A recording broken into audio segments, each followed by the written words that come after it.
예, 자 오늘 한판 브리핑 민동기 평론가와 함께하겠습니다. 어서 오십시오. 안녕하십니까. 자 이재명 더불어민주당 대표의 최측근이라 불리죠. 김용 민주연구원 부원장 오늘 정치자금법 위반 혐의로 체포됐군요. 네, 김용 부원장의 자택을 검찰이 압수수색하면서 체포영장을 집행을 했습니다. 예. 2010년에서 2018년 위례 신도시 개발이 추진될 때 성남시 시의원이었거든요. 이 김 부원장이 민간 사업자들로부터 불법 정치자금을 수수했다 이렇게 검찰이 판단을 하고 있고요. 그리고 김 부원장이 유동규 전 성남도시개발공사 기획본부장으로부터 수억 원을 받았다라고 보고 있습니다. 김 부원장은 이재명 대표가 직접 인정한 측근으로 알려진 그런 인물이고요. 지난해 9월 유동규 전 본부장이 압수수색 당하기 직전에 통화한 상대도 김용 부원장, 정진상 부실장 이렇게 두 사람이었던 것으로 지금 전해지고 있습니다. 예. 자 민주당은 근데 이렇게 검찰 수사가 급물살 탄 데에는 유동규 전 본부장의 태도 변화가 있다 의심하고 있는 그런 상황인데 무슨 얘기입니까? 어제 국회 법사위 국정감사에서 민주당 김의겸 의원이 송경호 서울중앙지검장에게 최근 검찰이 유동규 씨를 다루는 데 있어서 이상한 흐름이 있다. 변호인이 접견 선약을 했는데 검사가 검사실로 불러서 접견을 못했고 유동규 씨가 10월 20일 석방된다고 확신하고 있다더라. 뭔가 회유하고 협박한 것 아닌가 하는 강한 의심이 든다라고 얘기를 했습니다. 예. 김용 부원장 역시 체포 직후에 입장문을 냈는데요. 소문으로 떠돌던 검찰의 조작 의혹 실체가 드러나고 있다라고 반박을 했고요.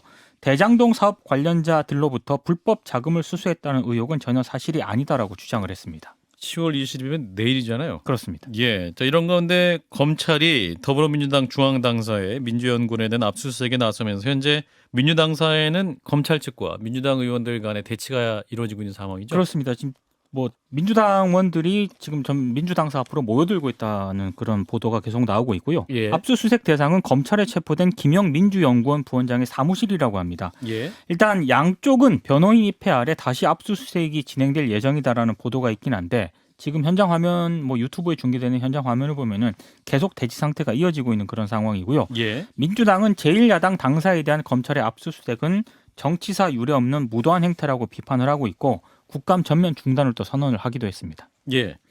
자 오늘 이제 국정감사가 진행이 중단된 상태인데요. 그 민주당 중앙당사 현장에 있는 박주민 더불어민주당 의원을 연결하겠습니다. 의원님 나와 계시죠? 예, 안녕하십니까. 예. 지금 민주당 당사 앞에 계신 것 같은데 지금 어떤 상황입니까? 예, 지금 당사에 와 있고요. 예. 지금 당사 내부에는 이제 저희 의원들이 좀 모여서 대책에 관련된 이야기를 나누고 있고, 당사 밖에는 기자분들, 그리고 우리 당 지지하시는 분들, 또 영장을 또 집행하러 온 검사와 그 수사관, 이렇게 좀 혼란스러운 상황입니다. 예. 지금 근데 이제 이게 뭐랄까요? 검찰이 정당한 수사를 진행하는 것이라면 그건 문제 없는 거 아니겠습니까? 지금 민주당에서는 지금 박홍근 원내대표가 전 의원들 다 당사로 집결하라 이런 문자 메시지 보냈다고 알려지고 있는데 뭐가 문제가 되는 겁니까? 일단은 저희들 입장은 예. 이게 과연 필요한 수사 과정에서 반드시 필요한 영장인지 또 예. 그것을 집행하는 과정인지에 대한 것부터 문제 제기를 좀 하고 있는 거예요. 예. 왜 그러냐면 지금 김용 민주연구원 부원장의 경우에는 10월 11일 날부터 정식 부임해가지고 예. 이 당사에는 3번 정도 출근을 했고 출근해서도 상주하고 앉아서 무슨 일을 하거나 이런 것이 아니라 회의에만 참석을 한 거예요. 아하. 그렇기 때문에 사실 이 당사 내부에 범죄와 관련된 만약에 범죄와 관련된 것도 있다면 어떤 것들을 갖다 놓는다든지 어떤 여기 서류를 작성한다든지 이런 게 없는 거예요. 예. 그 사정을 아마 검찰도 잘 알고 있을 겁니다. 아하. 그럼에도 불구하고 지금 야당의 당사를 압수수색 대상과 장소로 지금 삼은 거지 않습니까? 예. 이런 부분이 과연 아까 말씀드렸던 것처럼 수사에 필요한 범위 내에 들어가 있는 것이냐 아니면 정치적 의도를 갖고 있는 것이냐. 저희들은 후자의 성격이 짙다 이렇게 지금 보고 있는 겁니다. 근데 수사 과정에서 어디를 압수수색하고 수사할지는 이제 검찰과 수사관과 검사가 결정하는 건데 그럼 이게 통상적인 수사 과정이나 절차를 봤을 때 과도하다고 볼 수 있는 부분이 뭡니까, 의원님? 아까 말씀드렸던 것처럼 이제 저희들 입장에서는 우선은 이제 그걸 좀 이해해 주셔야 될 것 같아요. 예. 지금 검찰이 갖고 온 영장이나 이런 것들 저희가 직접 확인할 수는 없었습니다. 왜냐면은 예. 수사를 받고 있고 압수수색을 이제 당할 사람이 김용 부원장이지 않습니까? 예. 그러니까 그쪽 변호인이 와서 이제 확인을 해야 되겠죠. 영장의 내용들을 구체적으로. 예. 이제 그렇지 않은 상황에서 저희들 입장에서는 과연 3일밖에 출근하지 않은 이 당사를 이제 관리하는 건 저희 민주당이니까요. 예. 3일밖에 출근하지 않은, 그리고 아까 말씀드렸던 대로 뭐 상지에서 어떤 일을 하거나 이런 사람이 아니라 잠깐씩 와서 회의만 했던 그 사람에 대한 어떤 것들을 수사하기 위해서 이 야당의 당사에 전격적으로 압수수색 들어오는 것이 맞느냐, 이런 이제 국정감사 원론적인 이야기를 하고 있는 겁니다. 예. 네, 진 작가님. 그 다른 한편으로는 근데 김용 이분에게 체포영장이 발부되지 않았습니까? 그것은 결국 네. 검찰에서 소환을 했는데 소환에 응하지 않았다는 걸 의미하는 것 같거든요. 그런 상황 속에서 사실은 민주당사에 있는 민주연구원 그쪽이 사실 은닉해야 할 증거 자료가 있다라고 한다면 참 은닉하기 쉬운 장소라고 판단할 수도 있을 것 같은데 만약에 그 변호인이 입회를 해서 압수수색 영장을 보게 되면은 그 이후에 민주당에서는 그럼 그 압수수색을 허용하실 생각이신지요? 뭐 지금으로서는 뭐 가정적인 상황을 놓고 말씀드리기는 어려울 것 같고요. 예. 영장의 내용이라든지 이런 것들을 이제 그 김용의 변호인이 와서 이제 확인하는 절차가 좀 진행이 되고 그 내용이 좀 공개가 된다면 예. 그걸 가지고 또 한번 당연히 고민하고 판단하는 상황이 만들어지겠죠. 예. 그러니까 일단 통상적으로 변호인 입회 없이 이런 압수수색이 진행되는 것이 잘못된 건가요? 네, 불법적인 뭐 절차라고 볼 수 알다시피 있습니까? 본인들이 원하면은 당연히 이제 변호사가 예. 참여를 할 수 있어야 되는 거고요. 특히 아하. 지금 이야기하고 있는 그 부분들, 보도에 따라서 이제 이야기되고 있는 부분들은 뭔가 컴퓨터에 담겨 있는 파일 같은 것들을 아마 압수수색하려고 하는 것 같아요. 검찰이. 네. 예, 그렇다면은 이제 특히 최근에 나온 대법원 판례나 이런 것에 따라더라도 아주 면밀하게 그 파일 같은 것들을 가져가는 과정이 진행돼야 되고 특히 변호인이나 당사자의 참여는 필수적으로 보장돼야 되는 것이죠. 예. 근데 민주당은 이제 이번 압수수색이 그 윤석열 대통령의 지지율 탈출 쇼다 이렇게 또 비판하고 계세요. 이건 어떤 의미로 받아들여야 될까요? 실제로 아까 말씀드렸던 것처럼 과연 이 당사에 수사에 필요한 물건이 있겠는가? 상황을 아까 말씀드렸지 않습니까? 여러 차례. 그러니까 세 번밖에 출근하지 않았는데 11일에 정식으로 이제 부임하게 된 거고 그 이후로 세 번만 그것도 회의 참석차 당사에 들른 것뿐인데 예. 그런 사람의 어떤 것들을 확인하기 위해서 당사를 그것도 전격적으로 압수수색한다는 거 이거 자체가 이제 굉장히 과잉해 보이고 정치적인 목적이 있어 보인다는 거죠. 그렇다면 그 정치적인 목적은 무엇일까? 네. 최근에 이제 아시다시피 이제 윤석열 대통령에 대한 지지율이 계속 떨어지고 예. 그런 어떤 지지율을 회복하기 위해서 뭔가 사정정국으로 갈 것이다라는 예측이 계속 나왔지 않습니까? 예. 그런 연장선상 아닐까 이렇게 생각을 하고 있는 것이죠. 근데 예. 다른 한편으로는 그 민주연구원이 사실 뭐 당의 당사에 있다라기보다도 당사에서 세를 살고 있는 별도의 기관이다 이런 얘기가 있거든요. 그러니까 그럴 경우에는 사실 당사에 대한 압수수색이 아니라 그 당사라는 공간 안에 있는 어떤 별도의 기관에 대한 압수수색인데 민주당에서는 이걸 갖다 민주당사에 대한 압수수색이라고 주장을 하고 있거든요. 당사 건물인 건 맞죠. 당사 건물인 건 맞고 그 당사 건물을 말씀하신 대로 민주연구원이라는 데가 사용하고 있는 것인데 또 예. 민주연구원이라는 건 아시다시피 저희 당의 연구기관이지 않습니까? 예. 그렇기 때문에 이제 이것이 연관성이 없다라고 말하기는 어렵고요. 예.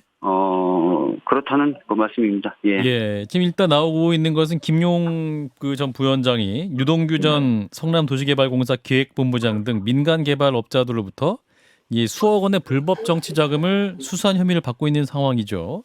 그래서 이 부분에 대해서는 지금 의원님 파악하고 계신 게 있습니까? 아닙니다. 저희가 뭐 특별히 파악한 것 없고요. 예. 워낙 이게 그 체포와 압수수색 자체가 굉장히 급박하게 지금 전격적으로 예. 이루어졌지 않습니까? 그리고 그렇죠. 당사자의 변호인이 지금 없는 상태이기 때문에 예. 어떤 뭐 그 압수수색에 대한 영장의 내용도 지금 확인은 안 되고 있는 상황입니다. 그렇군요. 지금 일단 오늘 국정감사 일정이 중단된 상황인데 향후 그럼 민주당은 어떻게 대응하실 계획이신지요? 일단은 오늘 진행되고 있는 국정감사는 중지하자라고 이야기가 돼서 예. 중지가 됐고요. 향후 일정을 어떻게 할지는 아직 결정된 게 없습니다. 예. 아, 그렇군요. 그럼 오늘 밤을 좀 지나야지 향후 어떤 당내의 어떤 지침이나 그런 방향이 결정되는 상황이 있을 수 있겠네요. 네, 아무래도 이제 최고위원회라는 저희 그 최고 이제 논의와 의결 기구가 있으니까요. 예. 오늘 밤에라도 아마 최고위원회의가 열릴 것 같고요. 예. 거기서 일정한 뭐 방향이 결정되지 않을까 싶습니다. 알겠습니다. 의원님 말씀 여기까지 드릴게요. 고맙습니다. 네, 감사합니다. 네, 민주당 중앙당사에 나가 있는 더불어민주당 박주민 의원이었습니다. 자, 지금 굉장히 정치권은 이 검찰의 이 압수수색 실시로 인해서 굉장히 지금 급냉되는 이런 상황인 것 같습니다. 어떻게 바라보고 계시는지 진 작가님부터. 사실 뭐 예견된 사태였죠. 그러니까 대선 결과. 결국은 만약에 민주당의 이재명 대표가 대통령이 됐으면 사실은 이런 수사는 없었을 텐데 패배를 했단 말이죠. 그럼 어떤 일이 벌어지냐면 지금 구속된 사람들의 마음이 변할 수가 있거든요. 그래서 그들의 입이 열릴 것이다라고 이제 예상을 한 바 있는데 그대로 된 것 같고요. 일단은 뭐 플리바기닝이라는 것은 우리나라에서는 불법이지 않습니까? 그럼에도 불구하고 수사하면서 거래하는 그렇죠. 뭐 이런 거. 근데 수사에 협조하게 되면은 법원에서 양형에 수사 협조했다라든지 이런 데 유리한 측면이 있기 때문에 예. 더 이상 대통령 당선을 기대하고 그동안 침묵을 지켰던 사람들의 이제 마음이 변해가지고 입을 열 수가 있는 것 같고 왜냐하면 돈 받은 사람 함구하거든요. 입을 열었다는 건 돈을 준 사람이 이제 열게 돼 있는 것밖에 없고요. 문제는 뭐냐면 이 돈을 갖다 이분이 받았는데 이분이 예. 어떤 어떤 분이냐라는 겁니다. 이분이 사실은 두 사람 찍었지 않습니까? 그때 우리가 좌동규, 좌진상, 우동규 그랬는데 그때 우동규를 쳐내면서 좌진상, 그 정진상과 더불어가지고 김용 정도는 돼야지 측근이라고 할 수 있다. 사실상 집사 노릇을 했던 분인데 이분이 돈을 받았단 말이죠. 만약에 혐의가 사실이라면. 예. 근데 그 돈을 갖다 개인적으로 썼겠느냐? 그건 분명히 아닐 것 같고 특히 돈을 받은 시점이 작년 4월부터 8월 사이라고 하거든요. 그 시점이 어떤 시점이냐면 이재명 후보가 민주당 경선을 뛰던 시점하고 정확하게 일치하지 않습니까? 예. 그래서 지금은 이제 8억 원 얘기가 나오는데 또 다른 보도에 따르면은 원래 이분이 이제 그 대장동 일당들에게 가가지고 예. 그 경선 자금으로 20억을 요구했다는 얘기가 나오고 있습니다. 일단 뭐 기사에 나온 그렇죠. 내용이니까요. 그래. 예. 근데 이제 문제는 뭐냐? 이게 그럼 굉장히 복잡해지거든요. 이러면 이제 대장동 사건까지 가는 거예요. 왜냐? 이거는 이제 제3자 뇌물죄가 아니거든요. 이 돈이 만약에 이재명 후보의 경선 자금으로 쓰였다라고 한다면 대가성이 성립하는 거잖아요. 본인이 직접 받은 거나 마찬가지가 되지 않습니까? 그래서 사태가 상당히 심각한 국면으로 흘러가지 않을까 생각을 하고 제가 그래서 자꾸 이 사법 리스크가 너무 크다. 정리해야 된다라고 얘기를 했던 겁니다. 예. 자, 김 소장님은 어떻게 보시는지? 일단 검찰이 유동규 씨를 기소한 건이 있습니다. 예. 뇌물죄로 기소를 했죠. 처음에 시작은 8억이었는데요. 지금 얼마가 인정되고 있는지는 그 뒤로 재판 과정을 제가 쫓지 않아서 모르겠는데 그때 공교롭게도 액수가 8억이네요. 그런데 뇌물죄의 경우에는 뇌물을 1억 이상 받으면 이게 10년 이상의 징역을 사는 굉장히 중범죄이거든요. 예. 뭐 액수가 8억으로 봤을 때는 이제 기존의 판례를 검토해본 변호사대로 얘기해보면 한 15년 정도 받을 수 있는 이 굉장히 중한 범죄인데 예. 받았던 이 8억을 다른 사람에게 정치 자금으로 줬다. 그러면 자기는 뇌물을 받은 게 아니라 정치 자금의 연결 통로로서만 작동을 한 것이 되잖아요. 예. 그럼 유동규 씨의 죄는 완전히 감격이 됩니다. 정치 자금을 건넨 것에 대한 죄로 따지면 이런 이제 5년 이하의 징역을 받게 되고 이 경우처럼 직접적인 연관자가 아닌 상태에서 건네는 경우에는 집행유예로 나올 수도 있는 것이거든요. 예. 유동규 씨가 8억을 받아 자기가 꿀꺽했으면 뇌물로 해서 10년 이상의 징역을 본인이. 살아야 되는 상황.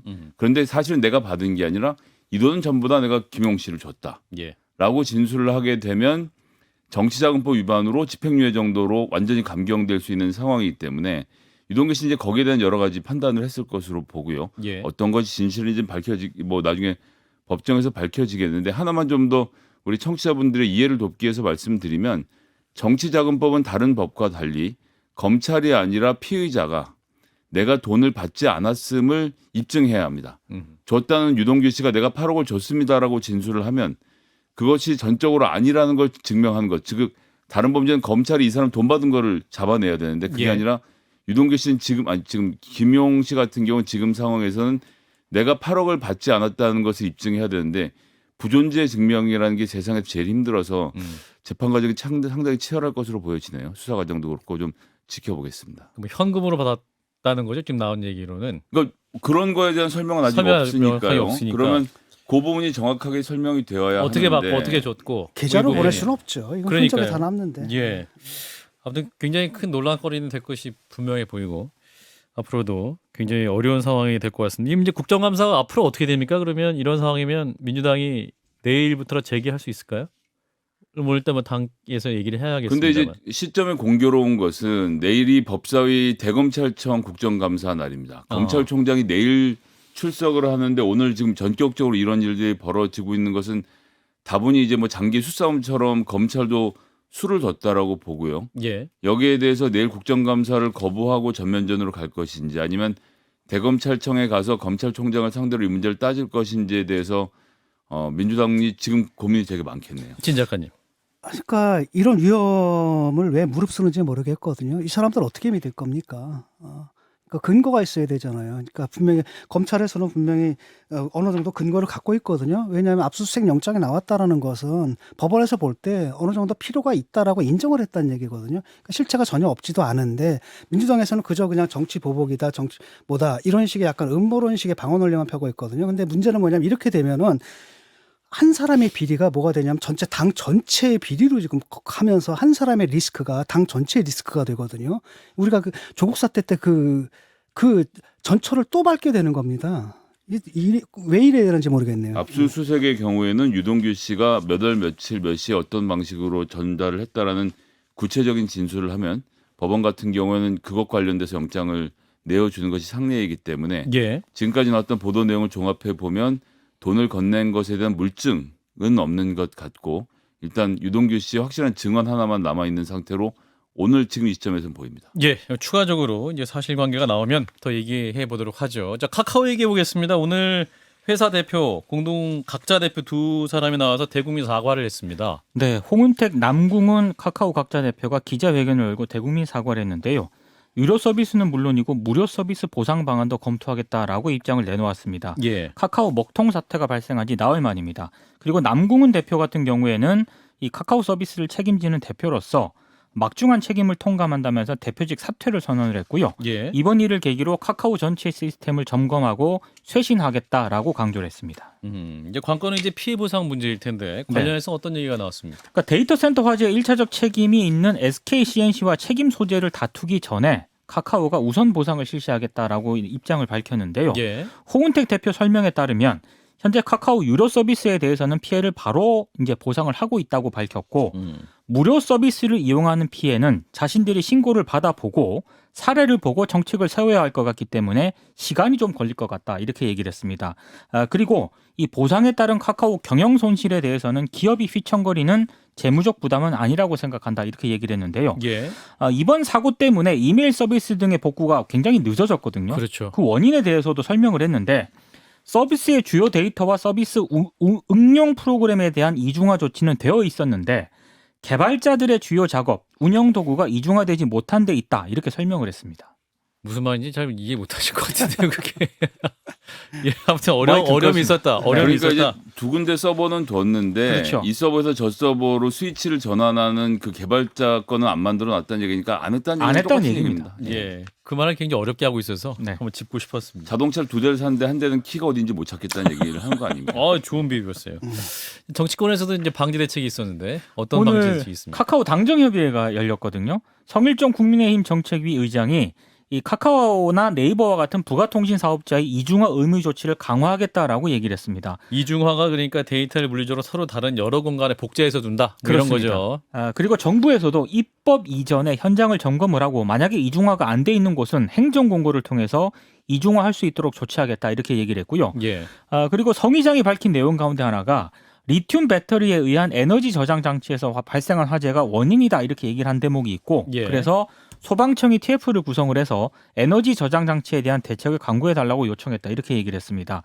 그리고 지금 온라인 플랫폼에 기반을 두고 있는 기업들이 예. 문어발식 확장에 더 관심을 가졌지 피해자 보호, 데이터 센터 보호 이중화 장치에는 회사가 관심을 기울이지 않았다. 소비자 보호에 약했던 게 사실이다 이렇게 지적을 하면서요. 예. 이 문어발식 확장 같은 확장에 대해서는 공정위에서 좀 더 세밀하게 보면서 가능하면 소비자 보호라든가 데이터 보호에 좀 더 재원을 쓸 수 있도록 이런 부분에 관심을 갖겠다라고 강조했습니다. 예, 저 카카오 측의 해명 조치 어떻게 보시는지 진 작가님부터.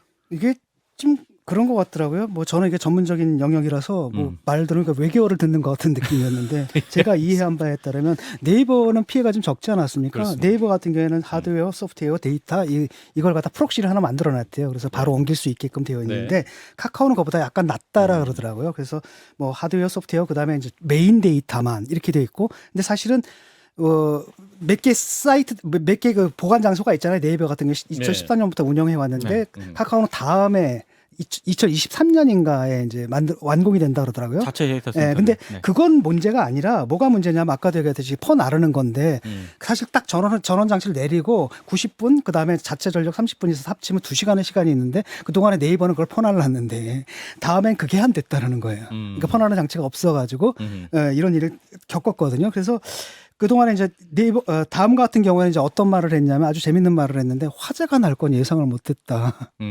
이걸 딱 보게 되면 좀 황당하잖아요. 근데 그건 바로 뭐냐면 화재는 우리가 관리할 리스크가 아니다. 그전에는 뭐 피해자 유저 보호, 소비자 보호 또는 사용자 보호 이런 것들이 주로 해킹에 대비하는 거지. 이 물리적인 측면 이건 우리가 책임이 아니다. 사실 누구냐? SK다.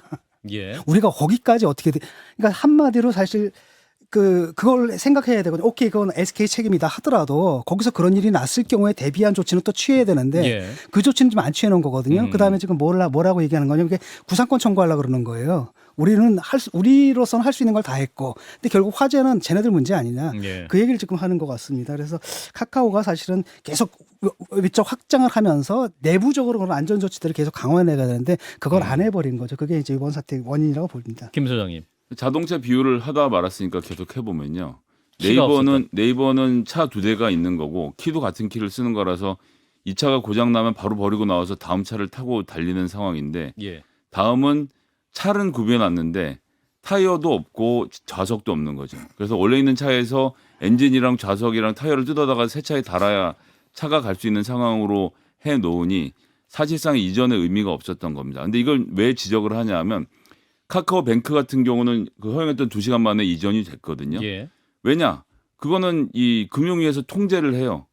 못 옮기면 허가 안 내준다라고 하니까 거기는 차를 준비해 넣어서 싹 키만 바꿔서 옮겨 탔는데 다른 서비스가 안 됐다는 것은 이들이 지금까지 주장해온 자율적으로 다 할 수 있다. 당신들이 걱정할 문제가 아니다라고 심한 규제를 하지 말라고 하면서 2020년에 박성숙 민생당의 박선숙 의원이 냈던 법안에 대해서 자율적으로 하면 되는데 왜 그런 식의 법을 만드느냐라고 항의했던 것이 사실은 거짓말이었다. 자율적으로는 안 되는 거구나를 깨닫게 만들어준 뭐 사태가 아닌가 생각합니다. 그렇군요. 자, 카카오 얘기 뭐 계속 할 수 있을 것 같아서 양곡관리법 얘기를 좀 해보겠습니다. 오늘 민주당이 강행 처리했어요.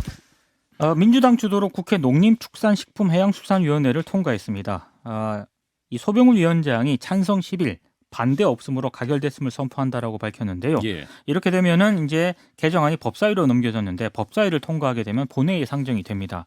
근데 지금 국민의힘 같은 경우에는 민주당이 이걸 단독 처리한 것과 관련해서 사실상의 날치기라고 일단 비판을 했고요. 오늘 기자회견을 열고 이 민주당이 오늘 단독 처리한 양곡관리법 개정안은 농업의 미래를 망칠 수 있는 법이다.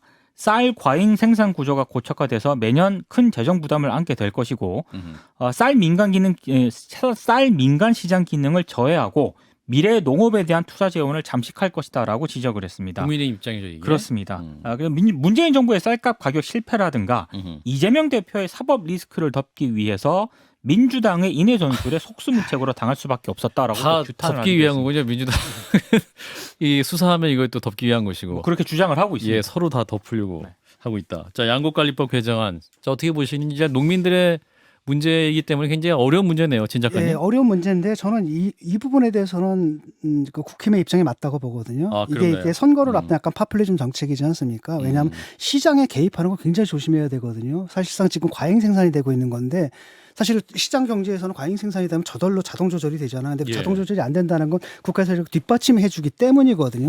그럼 매년 이런 일들이 벌어지고 또 사주게 되면 사실은 그게 안 되기 때문에 경작을 줄여야 되는데 줄일 필요가 없게 되거든요. 그럼 과잉 생산은 계속되는 거고 그럼 그때마다 그 돈을 사줘야 된단 말이죠. 그럴 게 아니라 가끔가다 그런 개입이 필요할 때가 있거든요. 아주 비상적인 상황, 갑자기 예. 큰 풍년이 들었거나 우리가 필수적으로 유지해야 될 어떤 경제적 규모가 있는데 거기서 갑자기 너무 큰 충격이 들어가지고 공급 과잉이 있거나 이럴 땐 국가에서 적절히 개입하는 게 맞는데 이거는 뭐 일상적으로 이렇게 개입을 하게 되면 시장 원리가 왜곡이 돼 버리거든요. 그래서 이게 예. 문제가 안 풀린단 말이죠. 그래서 그때 그 재원을 차라리 이런 농가의 전환이라든지 이런 데는 미래의 투자 쪽으로 써야 될 재원이 과잉 공급된 이 쌀들 사면 또 그것도 어디다 팝니까? 이게 문제거든요. 예. 자, 김 소장님. 사실 이제 진 작가님 말씀은 이상적으로는 맞죠. 지구촌 사회가 세계 사회 동포가 모두 롤러랄라 행복하게 사는 시절 같으면 농촌에 쌀 농사 그만하라고 하면 됩니다. 캘리포니아나 이런 데서 쌀 농사 지금 우리 파는 가격의 10분의 1에 아주 질 좋은 쌀을 많이 만들어내거든요. 그거 사다 먹으면 되죠. 그런데 이제 식량 안보, 식량 주권 차원에서의 농촌에서의 기본적인 쌀 생산량을 유지해야 된다라는 것이 국가적인 합의이고 농민들에게 그 부담을 지워놓은 상태이거든요. 예. 그래서 지금 내놓은 이 법에 따르면은 무조건 사주는 것이 아니라 그 해 생산량이라는 게 연초면 전부 다 우리나라 지금 통계적으로 다 뽑아낼 수가 있어요. 얼마를 만들어내서 뽑아낼 수가 있는데 그 예측치가 3% 이상 벗어날 경우에 예. 즉 3%를 초과하는 분량에 대해서 매입하도록 하는 건데 지금까지 역대 정부가 항상 매입해 왔어요. 당장 올해만 해도 윤석열 정부에서도 1조 원을 들여서 쌀을 샀습니다. 다만 3%가 넘었을 때 이거 쌀을 살지 말지를 농림수산부가 그때그때 눈치를 보면서 찔끔 사기도 하다 많이 사기도 하다 왔다 갔다 하는 것을 제도화하는 장치가 있다는 점을 고려해야 되고요. 그 쌀 어디로 갔냐? 옛날엔 남북 관계가 좋을 땐 북한 보냈는데 그게 지금 재고가 쌓이는 것도 큰 문제인데 나머지 얘기는 또 나중에 더 드리겠습니다. 이게 사실은 문재인 정권 하에서도 마무리해 주세요. 하려고 했다가 못했던 거거든요. 예, 문재인 예. 정권. 예. 요 얘기는 굉장히 재미있어서요. 나중에 한번 토론을 한번 자리를 마련하면 굉장히 재밌게 얘기할 수 있을 것 같습니다. 오늘 할 얘기가 너무 많아서 일단 오늘 여기까지 아쉽지만 하겠습니다. 민동기 평론가였습니다. 고맙습니다. 고맙습니다. 좋아요? 구독! 알림 설정.